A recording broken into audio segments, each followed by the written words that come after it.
Mereka langsung melihat situasi yang mengerikan, seperti banyaknya bercak darah yang menempel di tembok-tembok terowongan.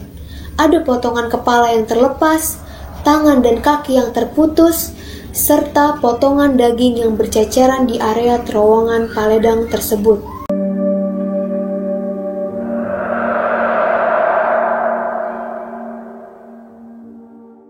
Assalamualaikum warahmatullahi wabarakatuh.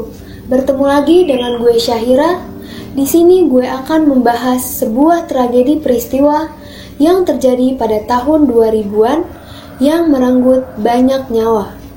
Belasan korban meninggal dunia dan puluhan luka-luka yang terjadi di daerah Bogor, yaitu tragedi terowongan Paledang.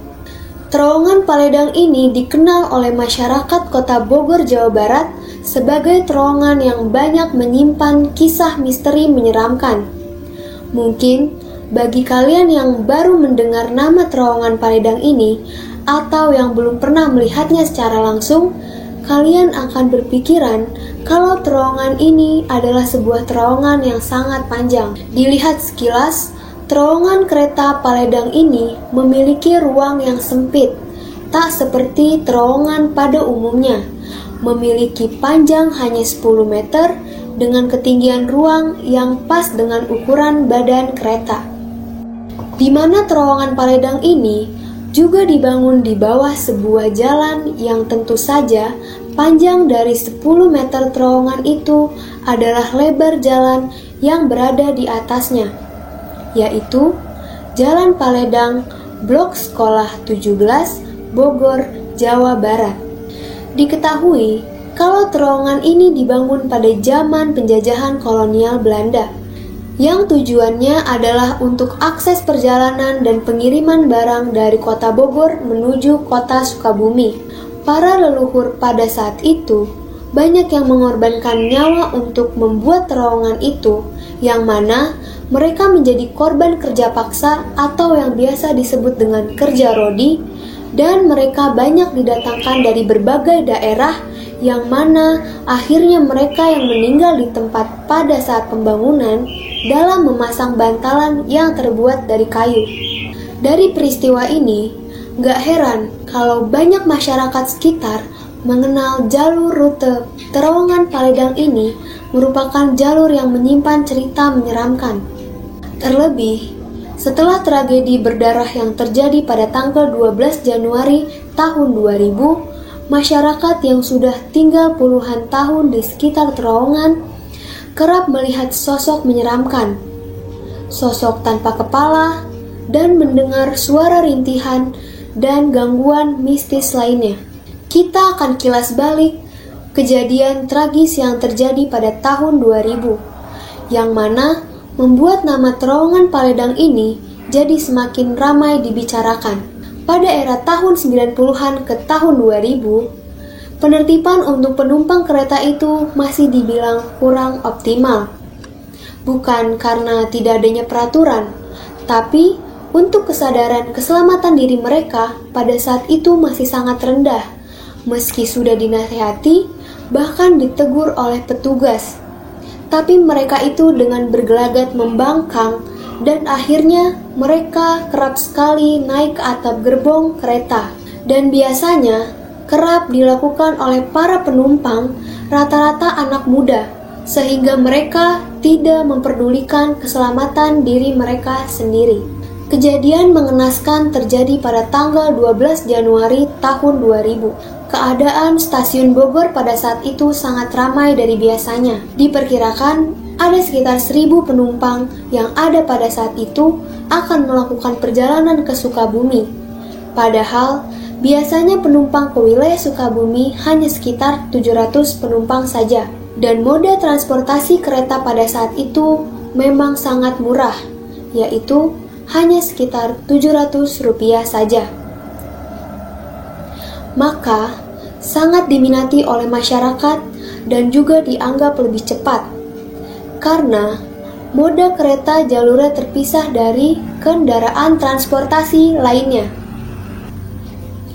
Pada saat itu, entah apa yang terjadi di hari itu juga, Selain keadaan penumpang yang sangat padat, kereta mengalami keterlambatan dari arah Sukabumi, yang seharusnya kereta dari arah stasiun Bogor baru bisa berangkat setelah kereta dari arah Sukabumi ini sampai ke stasiun Bogor.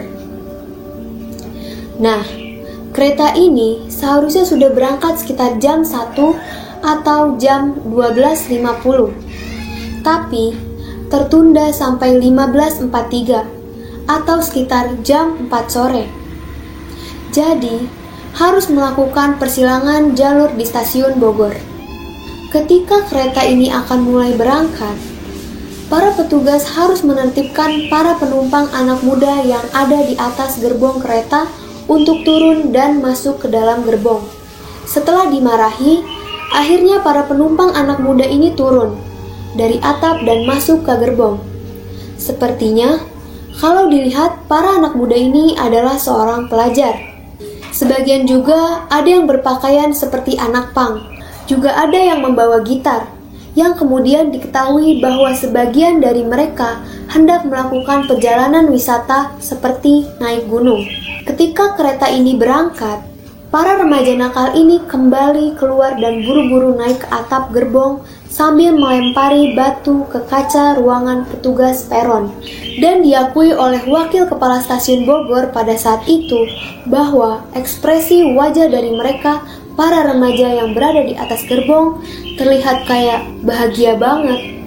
Seakan mereka itu lupa atau entah kenapa kalau kisaran jarak 1 km dari stasiun Bogor ada terowongan di bawah jalan Paledang, karena terowongan Paledang itu sendiri memiliki ukuran yang sangat sempit, hanya pas dengan ukuran badan kereta. Karena terowongan Paledang itu sendiri memiliki ukuran yang sangat sempit, hanya pas dengan ukuran badan kereta. Jadi, bagian atas ruangan terowongan itu juga sedikit banget. Jadi, gak akan mungkin kalau ada orang yang berada di atas atap gerbong kereta. Dalam hitungan beberapa menit lagi, mereka itu akan melintasi terowongan tersebut, dan sudah dipastikan akan seperti apa kejadiannya. Sehingga pada saat mereka melintasi terowongan itu, kejadian tragis pun terjadi. Mereka yang berada di atap atas gerbong kereta tidak dapat menghindarinya. Mereka ada yang terhantam atap terowongan, ada yang terpental, bahkan ada yang jatuh tergilas kereta. Dan ada juga sebagian dari mereka yang menyelamatkan diri dengan cara melompat. Namun, mereka tetap terjatuh karena memantul. Sedangkan laju kereta yang begitu cepat dan akhirnya terjatuh juga, tergilas kereta. Setelah kejadian tragis pada saat itu, terowongan Paledang berlumuran darah dan mengakibatkan 12 orang langsung meninggal dunia di tempat dan belasan orang mengalami luka berat. Dari kesaksian warga sekitar terowongan Paledang yang ikut membantu evakuasi para korban, warga mengatakan pada saat terjadinya peristiwa tersebut, mereka seperti mendengar suara gemeretak hantaman yang sangat keras bersumber dari terowongan Paledang. Sehingga akhirnya warga semua keluar dari rumahnya mendatangi terowongan tersebut.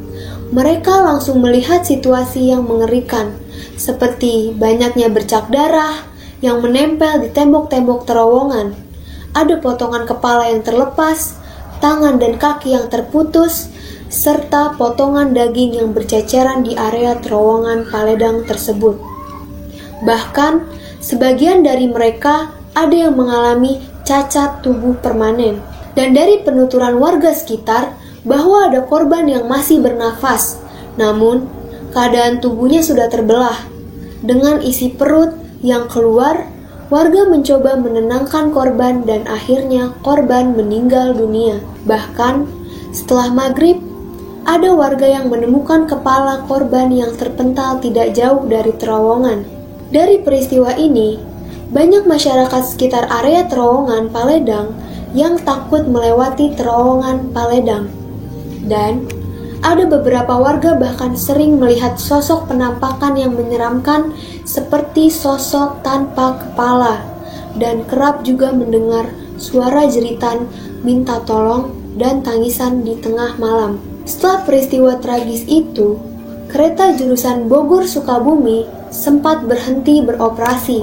Setelah setahun kemudian kembali difungsikan. Setelah kejadian tragedi berdarah itu, manajer PT Kereta Api Indonesia kebingungan menanggulangi peristiwa itu.